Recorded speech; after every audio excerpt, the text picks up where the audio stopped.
12 सितंबर सन 1730 का वो दिन था जब जोधपुर के राजा अभय सिंह ने अपने सैनिकों को आदेश दिया कि आप लोग खेजड़ेली नामक गांव में जाइए और वहां पर खेजड़ी के वृक्षों को काटकर महल में लाइए। जब सैनिक इस संदेश को लेकर गांव में पहुंचते हैं तो गांव वाले इसका बहुत ज्यादा विरोध करते हैं और इस विरोध का नेतृत्व उसी गांव की एक महिला करती है जिनका नाम अमरावती था।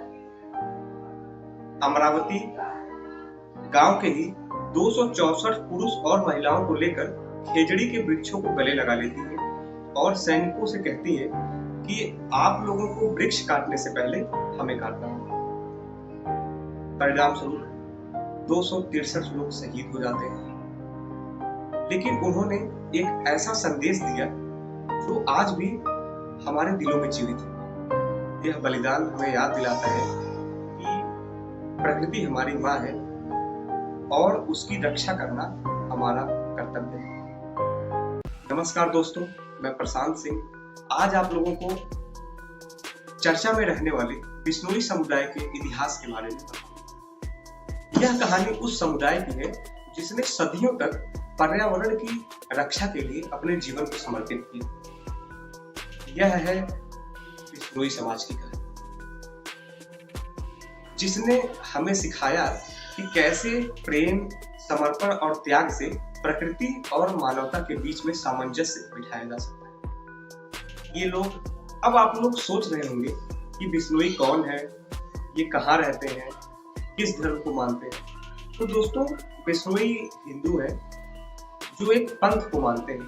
इस पंथ के प्रवर्तक श्री जामेश्वर जी महाराज, जिन्हें हम जाम्बो जी के नाम से भी जानते हैं। इनकी जनसंख्या 13 लाख है, जो मुख्यतः राजस्थान में निवास करती है, लेकिन उत्तर भारत के अन्य प्रदेशों, खासकर हरियाणा, उत्तर प्रदेश, मध्य प्रदेश, पंजाब और दिल्ली में भी इन लोगों का निवास है। कहानी की शुरुआत 15वीं शताब्दी में राजस्थान के एक छोटे से गांव पीपासार से होती है, जहां श्री जमेश्वर जी महाराज जी का जन्म हुआ था। बचपन से ही जाम्बो जी प्रकृति के गहरे रहस्यों को समझ लिए थे और उन्होंने एक संदेश दिया जो आज तक बिश्नोई समाज के लोग उस संदेश को मानते हैं। उन्होंने कहा था, प्रकृति के बिना जीवन संभव नहीं। सन 1485 ईस्वी में जाम्बो जी ने 29 नियम की स्थापना की, जिसका उद्देश्य प्रकृति और मानवता का संरक्षण करना था तथा इस उद्देश्यों का पालन करने वाले बिश्नोई कहलाए।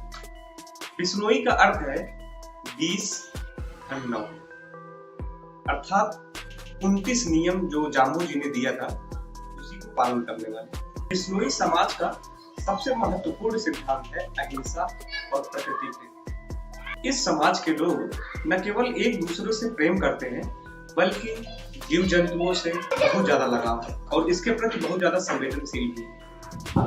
वे पेड़ों की कटाई का विरोध करते हैं और वन्य जीव की रक्षा के लिए हमेशा तत्पर रहते हैं।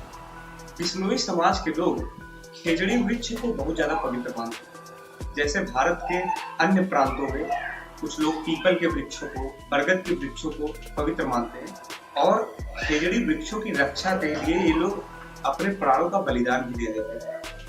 कुछ बलिदान जो कहानियों के रूप में हम सबको आज भी बताए जाते हैं, हम उसकी चर्चा कर लेते हैं। यह कहानी 1604 में रामसारी गांव में कर्मा और गोरा नाम की 2 बिश्नोई महिलाओं की है। इनके बारे में कहा जाता है कि इन दोनों ने खेजड़ी वृक्षों की रक्षा के लिए अपने जीवन की आहुति दे दी थी।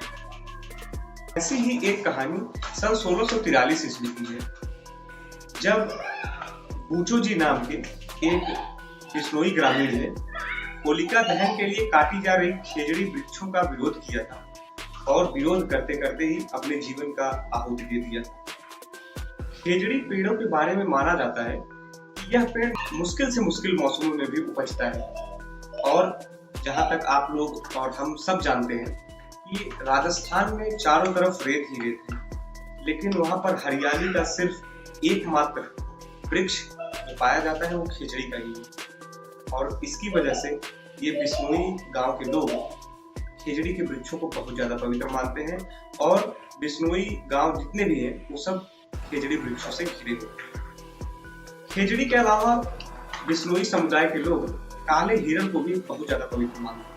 काले हिरण की पूजा भी करते हैं और इन लोगों का मानना है कि अगला जन्म जो हम लोगों का होगा वो काले हिरण के लिए होगा।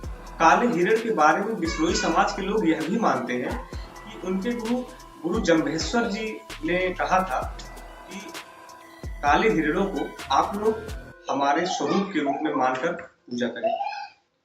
काले हिरण के बच्चे अगर अपने परिवार से बिछड़ जाते हैं तो वहां की महिलाएं उन बच्चों को अपने बच्चों की तरह ही प्यार करती हैं और अपने सीने से लगा कर रखती हैं।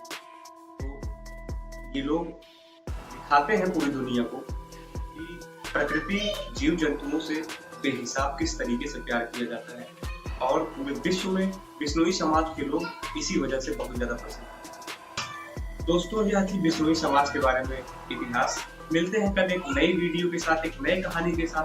तब तक आप अपना ख्याल रखिए और